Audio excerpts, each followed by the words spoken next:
This is the group project presentation for Group 4, Early Islamic Architecture. Presented in order by Alex, Delaney, Megan, Joffrey, Avery, and Jess. Some quick information about what we all will be discussing. The early Islamic period is between 600 and 1399 AD. In this presentation, we will talk about the types of structures that occurred in this period, types of notable architectural elements and features from this period, different regional styles, and how they impacted building construction and appearance. We will also discuss a few prominent examples of buildings from this time.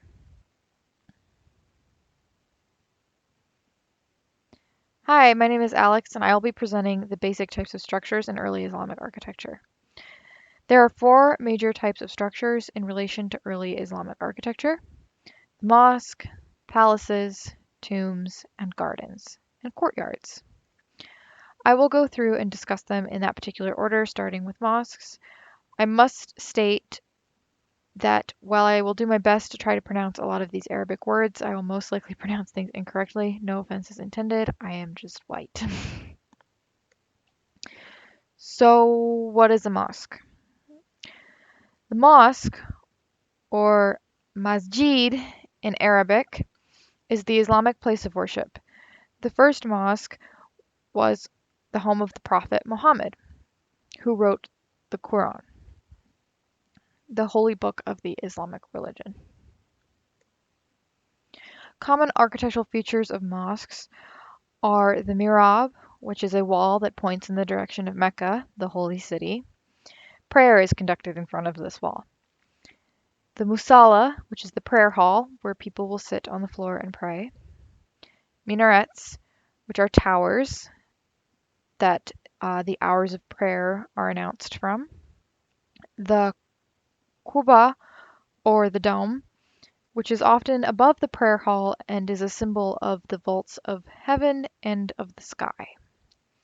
And finally, the ablutions area, which is a place where before prayer, Muslims will perform ritual washing or wudu, and in larger mosques it can be a courtyard with a fountain, and in others it can be less formal. Here I have some examples of mosques. Mosques, like Christian churches, have been around for a very long time, and since Islam is still a widely practiced religion, mosques are still in use today, both ancient and more modern ones. I tried to provide quite a few different examples from all over the world, as well as old ones and new ones. Palaces. I'm going to start off with some examples of palaces. The first on this slide is the Qasr al-Ashik. It's the very first picture on the right. The second on the top left is Ukhaidir. The third picture on the bottom, the first picture on the bottom row, is the Fatimid Palace at Ajdabiya. Fatimid was a particular dynasty of caliphs. And finally, the last photo on the bottom left is the Sarvastan Palace.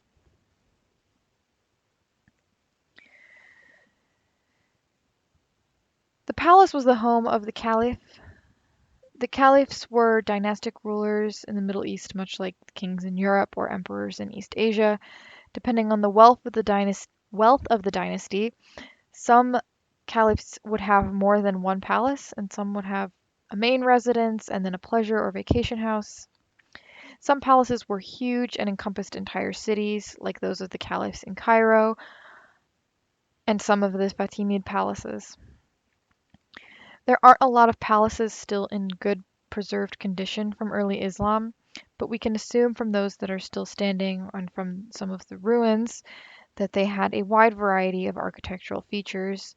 They often include other structures within the palace that have their own unique architectural features, such as mosques and courtyards, but they also have their own domes and arches connected to the living quarters as well.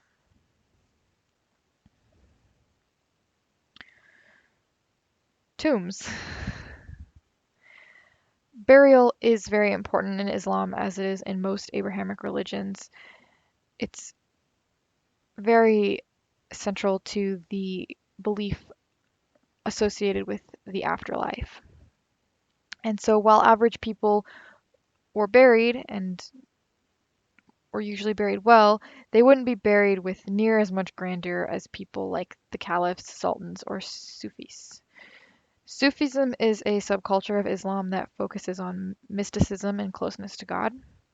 The higher ups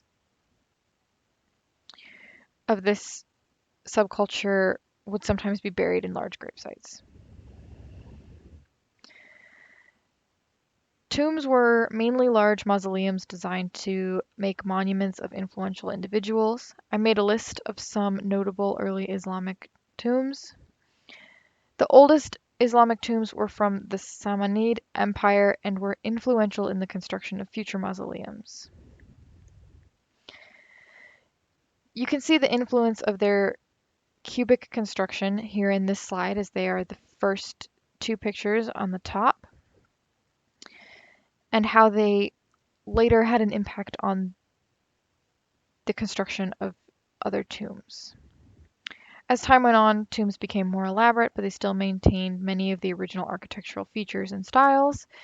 The photo on the bottom left is a more recent tomb, and you can see that it is heavily tiled with gold and towers, whereas the first two are stone.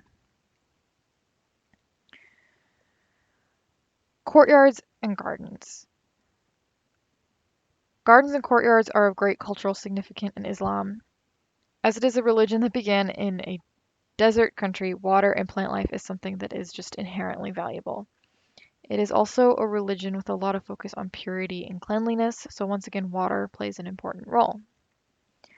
Gardens and courtyards are places where water features are placed both for aesthetic reasons as well as practical reasons. Mosques will often have fountains in their courtyards, and those fountains will be used to perform the ritual washing that happens before prayer.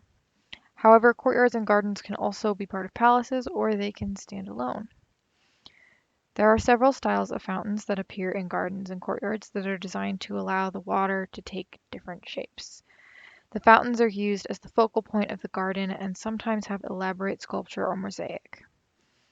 The surrounding plant life and paths are made with the intention of being aesthetically pleasing and often follow a somewhat geometric motif. Gardens are believed to allow the individual to feel closer to God. Water features, as they are often the centerpiece, I decided to include some examples of different fountains. These different fountain shapes were invented by Islamic architects in Baghdad in the 19th century, and I just thought it was particularly fascinating the way in which they engineered the movement of the water. Here in these examples, you can see some gardens are completely open with no large man-made structures over them, and others have pavilion-esque structures with domes and arches. But as per usual, water is always the central feature. Here I have included a list of my sources in order of where they appear in the presentation. Some of the images from some slides were pulled from a Google image search. Thank you for listening.